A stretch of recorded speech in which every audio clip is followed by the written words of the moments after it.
Rich people don't learn from poor professors, and in this video I'm going to be showing you my 3-step system for creating commercials or ads specifically for YouTube and Facebook.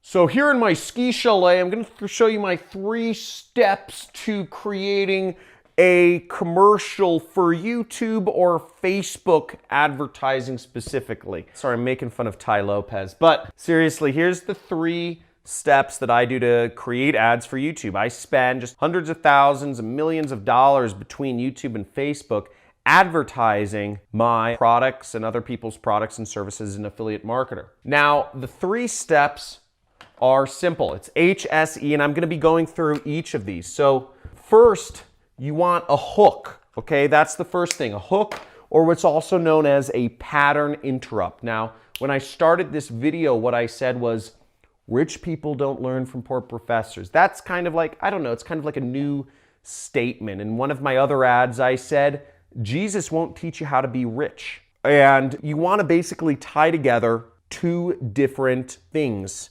that don't normally go together to create a good hook. That's a pattern interrupt. It's like, what? You know, one thing I said to one of my friends, which like just caught his attention, you know, I was talking about my experience at Burning Man, and I said, oh yeah, you know, I went out one night and I could taste all the lights. You know, I was looking at this red light and it tasted like a strawberry. And he's like, what? You can't taste lights. And, you know, but that's like catches people's attention. Or another one would be, you know, why don't models date poor guys? In that case, it's something that you don't normally hear said because that violates social taboos to say something like that. Or I could say, you know, like, let me tell you how this beer made me a millionaire, and no, I don't own this beer. And, you know, I could turn that into a story about, you know, how I was at a bar and I met my mentor, getting me started in affiliate marketing and online business and all that stuff. So a hook is just something that is very different from the norm, okay? And you can use hooks for anything, no matter what you're selling. I used a couple different examples, but tie together things that don't normally go together. I was at Burning Man and I was literally tasting colors and, you know, it's like, what? You know, where does things go from there? I think the best hooks actually sort of have to do something with the subject you're talking about. Like I said, Jesus won't make you rich. Right? I'm talking about money. Like that ad is meant to sell a training program of mine, which if you want to learn more about, there's a link in the description, or you could subscribe to my channel. But, you know, training program of mine that actually teaches people how to make money online. But most people don't tie together like religion and making money, or they don't say Jesus, you know, it's like, oh, don't use that name, you know, like, so that gets people's attention. Second thing is you want to have a good story. Everything, marketing, all sales is, it's storytelling. It's good directed storytelling that should overcome objections while you're telling the story and display the benefits of the product you're selling. Now, the way I like to tell stories is you can't just dive into a long story. Don't you hate it when you're talking to somebody, you say, oh, your dog got sick, what happened? And they launch into like this 10-minute story and you're just like, bro, I didn't want that much detail, right? You know, it's like, okay, like you told me your dog was sick, give me like 2 more sentences, right? And you're like, well, you know, I thought he'd really like this garlic chicken I got from Zanku Chicken, you know, the Mediterranean chicken place, and I guess dogs can't eat garlic, so he just diarrheaed all over my kitchen. You're like, haha, like I got a little more detail. That's all I want to know. I don't want the 10-minute version. I just wanted the, you know, the 30 seconds longer version.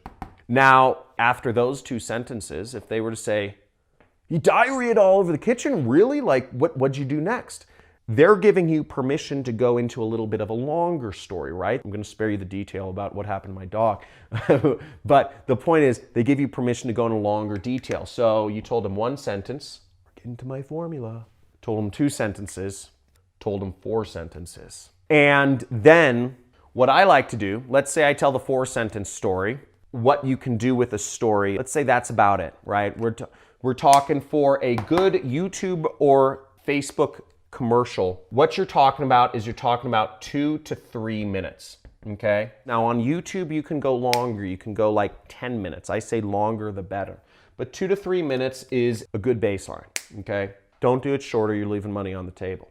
And I'll make up a story here. But basically my formula is tell them the story in 1 sentence. Then tell them the story in 2 sentences. Then tell them the story in 4 sentences. Summarize the story in 2 sentences. And then summarize the story in 1 sentence. Okay. With a call to action.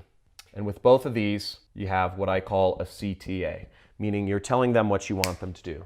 So let's make up a story here, okay? Let's make up an ad. Let's make up a story for selling you this marker. So I had the hardest time finding markers to do my training presentations on, but I came across this Magnum Sharpie I didn't know existed, and it has made people so much happier with my training presentations. It's awesome. Told you a story in 1 sentence. Let's go into the story in 2 sentences. So before, the problem that I had was that I was using these boards and I would be using this little marker, you know, those little itsy bitsy markers. You could like barely see, they're like these little lines and you could barely see anything. And I was going through all this time of like drawing diagrams and then I'd post the video on YouTube and people would be like, John, I can't see what you're writing. So I did all this searching and Googling and I went to different office stores and I found they actually sell this rare brand of Sharpies, that are really hard to find, called Magnums. And they're these huge monster thing. I call them man markers. And you can write big and people can understand them. Told the story in 2 sentences. Now, if I were to go further, I would tell the story in 4 sentences. So, you know, when I was writing small, it was hard for people to understand. And I felt like my markers were holding back me conveying information to my audience to help train them in something that's very important, which is learning how to start their internet business. When I started using these big markers, it completely changed around how I was able to teach, and it allowed people to actually get the information I was trying to convey. Since then, I've been able to get success story after success story. I have more subscribers on my YouTube channel than ever, and it's growing by hundreds a day. And not only that, but I'm also seeing success stories coming from my students saying, I was able to learn. The fact that I'm able to learn for free from mentors like you in such an easy to understand ways changed my life forever. Thank you, John. And that brightens up my day. Told it in 4 sentences. Now I'll summarize in 2 sentences.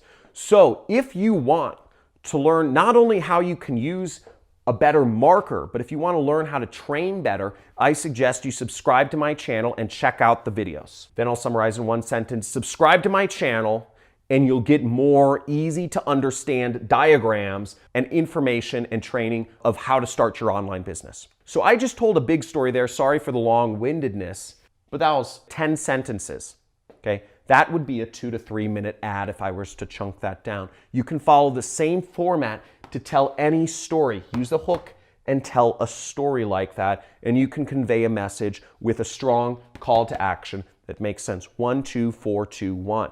Now what I do if I want to make it longer is I will actually do 1, 2, 4, 16, 4, 2, 1, and I'll just do a much longer story. I kind of ramp it up in between, but I hope that makes sense. Let's get on to the last thing. The last thing of doing a good commercial is editing. This is, I don't know how to do this stuff, but I pay people to do it. Now for YouTube ads are driven, and TV ads as well, are driven by visuals. If I filmed myself and I did this hook, I would take that video and what I would do for YouTube is I would splice some B-roll into it. I'd splice some B-roll of me using markers and creating stuff, and I'd splice some B-roll of like, you know, a close-up of the marker and a pan around. I'd do whatever. I'd add in some B-roll of some cool stuff. The visuals is what drives YouTube users because they're watching the ad and they're listening. They're hearing your language while you're talking through the ad, but they want to be visually engaged as well. The way Facebook ads need to be edited, again, you're working with a square. That's what shows up on Facebook. It's a square. It's not that rectangle which shows up on YouTube. You're watching a rectangle right now. But on Facebook, if you're doing an ad for Facebook, it's driven by not so much the visuals, but you need to be throwing words in people's faces. Most people, 84% of people, are watching Facebook ads without any audio on. They're kind of sitting there and they're looking at their ad, maybe they see the video, and they're kind of saying, oh, I don't want to click the button because if I click the button for sound, then I'm like invested in the ad. Most people use Facebook like when they're doing other things. Most people are not listening to your ad. That's why you need words flying in people's faces. You need to show people, why a marker changed my life, or something like that. That will get people's attention on Facebook. Here's my story. And then it's like the marker. People want those words flying in their face because they don't want to actually have to listen on Facebook to what the video is saying. So that's how you edit an ad for Facebook and YouTube. Ugh! That is good information. That's stuff I haven't told anybody yet, and this is a whole new world, this video advertising stuff. Now, if you got something from this, give me a big like and put a comment in there and let me know what was the most useful. Was it learning about the hook and the pattern interrupt? Was it learning about the story? Or was it learning about the editing? This is new stuff. Nobody's talking about this, and I hope you're getting a ton of value from this, because if you are, subscribe to my channel, hit that bell so you can see what new videos I come out with. I'm always coming out with new videos on a daily basis about how you can create an online business and make money doing so. So look forward to seeing you in my next video.